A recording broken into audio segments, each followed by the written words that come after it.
जय हिंद प्यारे साथियों। आज हम लोग वीडियो में 50 ऑब्जेक्टिव क्वेश्चन को कराएंगे और 40 ऑब्जेक्टिव क्वेश्चन जो है वह दूसरे वीडियो में हम कराएंगे। इसीलिए मैंने ऐसा किया है कि वीडियो लंबा ना हो जाए। 2024 में होने वाले जो भी एग्जाम है उसके दृष्टिकोण से यह वीडियो बहुत इम्पोर्टेंट है। तो आइए हम लोग मिल करके क्वेश्चन की खोपड़िया में छेद करते हैं और आप लोग जवाब देने का प्रयास जरूर कीजिएगा और एक एक क्वेश्चन को ध्यान से देखिएगा। मैं विश्वास के साथ कहता हूं कि इसी में से आपके एग्जाम 2024 में जो होंगे उसमें से जरूर क्वेश्चन लड़ेगा तो लड़ेगा। ठीक है, आइए हम एक एक करके देखते हैं। पहला क्वेश्चन को देखते हैं कि निम्न में से कौन सा पदार्थ लेंस के लिए प्रयुक्त नहीं किया जाता है। पहला ऑप्शन है ए में दिया गया जल, है ना, बी में दिया गया है कांच, सी में दिया गया शीशा और डी में दिया गया है तो मिट्टी। तो इसका करेक्ट आंसर जो होगा वह हो जाएगा, कौन होगा तो मिट्टी होगा। क्या होगा करेक्ट आंसर, तो इसका मिट्टी हो जाएगा। अगला देखते हैं क्वेश्चन नंबर 2। क्वेश्चन नंबर 2 में क्या बताता है, क्या क्वेश्चन कहता है कि एक उत्तल लेंस की क्षमता, है ना, एक उत्तल लेंस की क्षमता जो है वह 1 डायप्टर है, तो उस लेंस की फोकस दूरी क्या होगा। तो उस लेंस की फोकस दूरी क्या होगा। तो आइए इसका ऑप्शन देखते हैं कि +10 सेंटीमीटर है, ठीक है, उसके बाद -10 सेंटीमीटर है, उसके बाद है +100 सेंटीमीटर है, उसके बाद डी में कि माइनस, है ना, 100 सेंटीमीटर है। तो 2 का करेक्ट आंसर जो हो जाएगा वो +100 सेंटीमीटर होगा। तो 2 का करेक्ट आंसर होगा सी। अगला देखते हैं, अगला क्वेश्चन 3 नंबर क्वेश्चन देखते हैं कि किसी, है ना, 3 नंबर देखते हैं किसी बीम का वास्तविक तथा समान साइज का प्रतिबिंब प्राप्त करने के लिए बीम को उल्टा लेंस के सामने कहाँ पर रखा जाना चाहिए, है ना। बीम को हम कहाँ पर रखेंगे ताकि वास्तविक और समान साइज का प्रतिबिंब बन जाना चाहिए। तो ये ऑप्शन देखते हैं। पहला बताता है कि लेंस के मुख्य फोकस पर, बी बताता है कि, है ना, फोकस दूरी पर, सी में बताता है अनंत पर और डी में बताता है लेंस के, है ना, प्रकाशीय केंद्र तथा मुख्य अक्ष के बीच। तो 3 का करेक्ट आंसर जो हो जाएगा वह हो जाएगा बी होगा, यानी कि फोकस दूरी के दोगुनी दूरी पर, यानी कि फोकस दूरी के दोगुनी पर रखेंगे तो वो क्या होगा, वास्तविक तथा समान होगा। तो 3 का करेक्ट आंसर हो जाएगा बी। चौथा नंबर क्वेश्चन देखते हैं, ध्यान से देखिएगा कि किसी गोलीय दर्पण तथा किसी पतले गोलीय लेंस, है ना, दोनों की फोकस दूरियां कितना है तो -15 सेंटीमीटर है, तो दर्पण तथा लेंस संभवतः कौन सा होगा। तो ऑप्शन दिया गया है दोनों अवतल होंगे, दोनों उत्तल होंगे, है ना, अवतल दर्पण तथा उत्तल लेंस, है ना। उसके बाद इसका डी में हो जाएगा कि वह उत्तल दर्पण या तथा अवतल लेंस होगा। तो इसमें तीनों से बताना है कि इसका करेक्ट आंसर जो होगा वह क्या हो जाएगा। तो ये इसका करेक्ट आंसर होगा ए, यानी कि दोनों क्या होंगे तो अवतल, दोनों क्या होंगे तो अवतल होंगे। तो 4 का करेक्ट आंसर हो गया ए। अगला देखते हैं कि अगला क्वेश्चन कहता है कि प्रकाश के अपवर्तन कितने नियम होते हैं, यानी कि यह VBI क्वेश्चन है।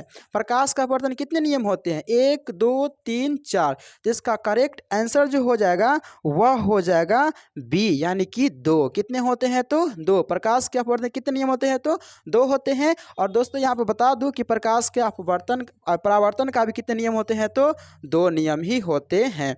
अगला देखते, अगले क्वेश्चन की तरफ देखते हैं कि कहता है कि प्रकाश के, है ना, अगला क्वेश्चन क्या कहता है कि प्रकाश के परावर्तन के नियम है कितने हैं, परावर्तन के कितने नियम है। देखिए ध्यान से, जस्ट मैंने बताया है 1 2 3 4। तो इसका करेक्ट आंसर हो जाएगा वह होगा 2, यानी कि 6 का होगा बी करेक्ट आंसर। तो प्रकाश के परावर्तन के भी कितने नियम होते हैं तो 2 नियम होते हैं। अगला देखिए, अगला क्वेश्चन कहता है कि सरल सूक्ष्मदर्शी में किसका उपयोग होता है। सरल सूक्ष्मदर्शी जो होता है उसमें किसका उपयोग किया जाता है, अवतल दर्पण का, उत्तल दर्पण का, अवतल लेंस का या उत्तल लेंस का। तो ध्यान दीजिएगा कि इसमें दर्पण तो होगा ही नहीं, दर्पण तो होगा नहीं, ये नहीं होगा, दर्पण नहीं होगा, फिर उसके बाद ये भी नहीं होगा, ठीक है। अवतल लेंस, अब देखिए लेंस वाले बात आ गई तो सरल में क्या होता है तो बड़ा करके दिखाएगा। तो इसका 7 का करेक्ट जो आंसर होगा वह होगा उत्तल लेंस होगा। किसका क्या होगा तो उत्तल लेंस होगा। अगला देखते हैं क्वेश्चन नंबर 8। क्वेश्चन नंबर 8 में क्या कहता है कि किसी माध्यम के अपवर्तनांक का मान कितना होता है। ठीक है, किसी माध्यम के अपवर्तनांक का मान कितना होता है, ये फार्मूला है साइन आई बटा साइन आर है, उसके बाद साइन आर बटा साइन आई है, साइन आई गुने साइन आर है, एक है प्लस इसमें दिया गया। ठीक है, तो इसका करेक्ट आंसर जो होगा वह होगा 8 का ए हो जाएगा, यानी कि साइन आई बटा क्या होता है तो साइन आर होता है। क्या होता है, साइन आई बटा साइन आर होता है। अगला देखते हैं क्वेश्चन नंबर 9। क्वेश्चन नंबर 9 में क्या कहता है कि एक उत्तल लेंस होता है। एक उत्तल लेंस क्या होता है ना। तो ध्यान दीजिएगा कि सभी जगह समान मोटाई का होता है, या बीच की अपेक्षा किनारे पर मोटा होता है, या सी में दिया गया किनारों की अपेक्षा बीच में मोटा होता है, या इनमें से कोई नहीं।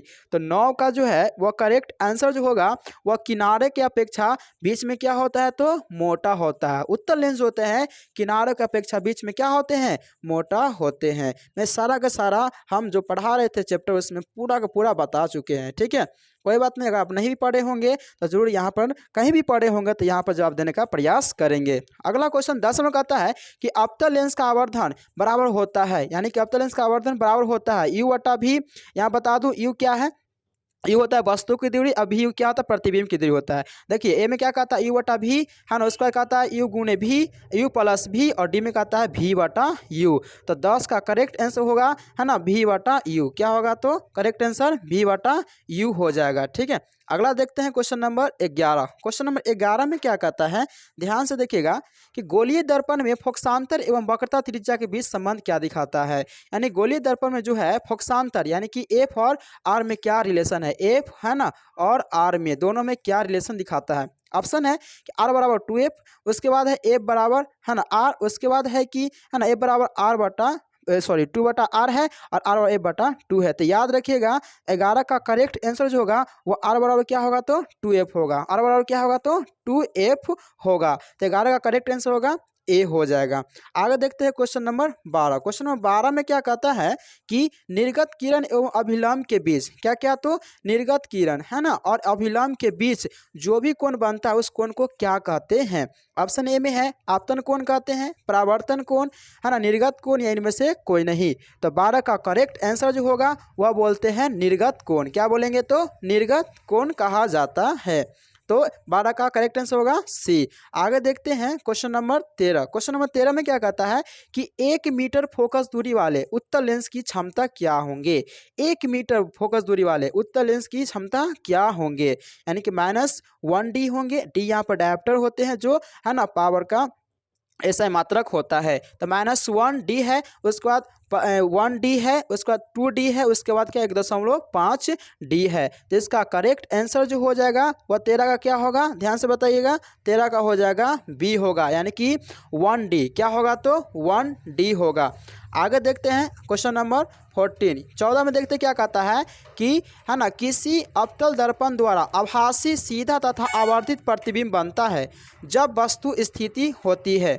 अब ध्यान दीजिए कहाँ पर, तो ए में कहता है दर्पण तथा उसके फोकस के बीच, बी में कहता है फोकस तथा वक्रता केंद्र के बीच, सी में कहता है कि वक्रता केंद्र पर ही, और डी में कहता है कि वक्रता केंद्र से, है ना। अब ध्यान दीजिएगा कि 14 में करेक्ट आंसर जो होगा वो होगा दर्पण तथा उसके बीच, फोकस के बीच। इसका करेक्ट आंसर होगा ए, यानी कि दर्पण तथा उसके फोकस के बीच होगा।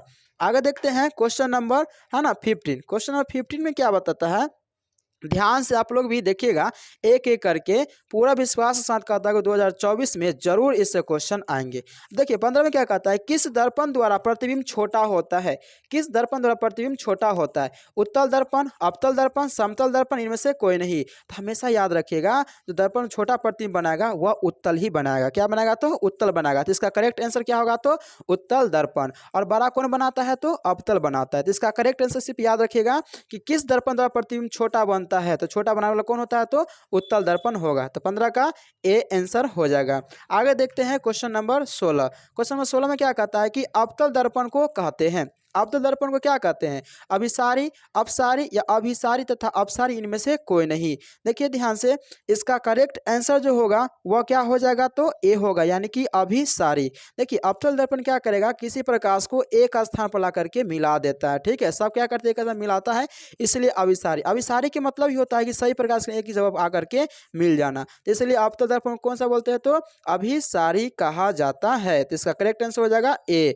आगे देखते हैं 17। 17वां क्वेश्चन कहता है कि उत्तल दर्पण से बना प्रतिबिंब होता है ना। उत्तल दर्पण से बना प्रतिबिंब होता है, क्या होता है? काल्पनिक एवं छोटा होता है, काल्पनिक तथा आवर्धित होता है, वास्तविक एवं छोटा होता है, या वास्तविक एवं आवर्धित होता है। तो 17 का इसका करेक्ट आंसर जो होगा वह हो जाएगा ए होगा, यानी कि काल्पनिक एवं छोटा। क्या होगा? तो काल्पनिक एवं छोटा होगा। आगे देखते हैं क्वेश्चन नंबर 18। क्वेश्चन नंबर 18 में क्या कहता है कि निम्नलिखित में किस दर्पण द्वारा किसी वस्तु का वास्तविक प्रतिबिंब प्राप्त किया जाता है? कौन सा दर्पण है जिससे वस्तु का क्या? तो रियल इमेज क्या बनेगा? तो रियल इमेज। अब देखिए ध्यान से, नीचे 4 ऑप्शन दिया गया है, इसमें से किस में रियल इमेज बनता है? पहला है कि समतल दर्पण द्वारा, दूसरा है कि अवतल दर्पण द्वारा, और तीसरा है सी में है उत्तल दर्पण द्वारा। इनमें से कोई नहीं। तो 18 का करेक्ट आंसर हो जाएगा, वो याद रखिएगा, अवतल दर्पण द्वारा। अवतल दर्पण द्वारा जो है वह किसी वस्तु का वास्तविक प्रतिबिंब बनाता है ना। तो 18 का हो जाएगा आंसर बी। आगे देखते हैं ध्यान से, अगला क्वेश्चन समझते हैं 19 नंबर। 19 नंबर क्या बताता है कि निम्नलिखित में से किसमें बड़ा और वास्तविक प्रतिबिंब बनता है? किसमें बड़ा और वास्तविक प्रतिबिंब बनता है? तो ऑप्शन देख लीजिए, ए में है समतल दर्पण, बी में है उत्तल दर्पण, है ना, और सी में है क्या? तो अवतल दर्पण, और है ना डी में क्या है? तो अवतल लेंस है। ठीक है, तो इसका करेक्ट आंसर 19 का जो हो जाएगा वह हो जाएगा, ध्यान दीजिएगा, सी, यानी कि अवतल दर्पण। क्या होंगे? तो अवतल दर्पण होंगे। अगला देखते हैं क्वेश्चन नंबर 20 में देखिए क्या बताता है कि क्वेश्चन नंबर 20 में कहता है कि समतल दर्पण द्वारा, है ना, किसके द्वारा? तो ध्यान दीजिएगा, समतल दर्पण द्वारा बना प्रतिबिंब होगा, यानी कि समतल दर्पण के द्वारा बना प्रतिबिंब होता है। क्या होता है? वास्तविक, काल्पनिक, है ना, कभी वास्तविक तो कभी काल्पनिक, इनमें से कोई नहीं। तो 20 का करेक्ट आंसर जो होगा वह हो जाएगा बी। क्या हो जाएगा? तो बी होगा, यानी कि समतल दर्पण द्वारा बना प्रतिबिंब क्या होगा? तो काल्पनिक होता है। क्या होता है? तो काल्पनिक होगा। आगे देखते हैं अगला क्वेश्चन 11 में क्या कहता है, 21 में क्या कहता है कि किसी वस्तु का आवर्धित प्रतिबिंब किस दर्पण में बनता है? किसी वस्तु का आवर्धित प्रतिबिंब किससे बनता है? अवतल दर्पण में, समतल दर्पण में, उत्तल दर्पण में, या सब प्रकार के दर्पण में? तो 21 का करेक्ट आंसर जो होगा वह हो जाएगा ए। क्या होगा? ए होगा, यानी कि अवतल दर्पण में। किस में होगा? तो अवतल दर्पण में होगा। आगे देखते हैं कि 22 में क्या कहता है कि काल्पनिक प्रतिबिंब हमेशा कैसा होता है? सीधा होता है, ठीक है, उल्टा होता है, या तिरछा होता है, या आधा होता है? तो इसका करेक्ट आंसर जो होगा वह हो जाएगा ए, यानी कि सीधा होता है। क्या होता है? तो सीधा होता है। तो 22 का आंसर होगा ए। अब देखिए अगला क्वेश्चन नंबर 23। क्वेश्चन नंबर 23 में क्या कहता है कि किस दर्पण में हमेशा आभासी और छोटा प्रतिबिंब बनता है? कि किस दर्पण में हमेशा आभासी और छोटा प्रतिबिंब बनता है? अवतल दर्पण में, उत्तल दर्पण में, समतल में, या इनमें से कोई नहीं? तो 23 का करेक्ट आंसर जो होगा वह होगा बी, यानी कि उत्तल दर्पण में। किसमें? तो उत्तल दर्पण में हमेशा आभासी और छोटा प्रतिबिंब ही बनता है। तो याद कीजिएगा। अगला है क्वेश्चन नंबर 24। क्वेश्चन नंबर 24 क्या बताता है कि निम्नलिखित में से किस दर्पण की फोकस दूरी धनात्मक होती है ना? किसकी फोकस दूरी क्या होती है? तो धनात्मक होती है। समतल दर्पण, उत्तल दर्पण, अवतल दर्पण, या इनमें से कोई नहीं? तो 24 का इसका करेक्ट आंसर जो हो जाएगा वह हो जाएगा बी। क्या हो जाएगा? तो बी, यानी कि उत्तल दर्पण। 24 का क्या होगा? तो उत्तल दर्पण द्वारा क्या होता है? फोकस दूरी इसका धनात्मक होते हैं। आगे देखते हैं क्वेश्चन नंबर 25। क्वेश्चन नंबर 25 में जो है बताता है कि गोलीय दर्पण के ध्रुव और फोकस के बीच की दूरी को क्या कहते हैं? अक्ष कहते हैं, फोकसांतर कहते हैं, या वक्रता त्रिज्या कहते हैं, या वक्रता व्यास कहते हैं? तो 25 का करेक्ट आंसर जो होगा वह क्या बोलते हैं? तो फोकसांतर कहा जाता है। ठीक है, ध्रुव और फोकस के बीच की दूरी क्या कहलाता है? तो फोकसांतर कहलाता है। तो 25 का बी आंसर करेक्ट होगा। आगे देखते हैं क्वेश्चन नंबर 26। क्वेश्चन नंबर 26 में क्या कहता है कि वक्रता त्रिज्या आर एवं फोकस दूरी एफ में क्या संबंध बताता है? तो यह क्या होगा? संबंध क्या बताता है?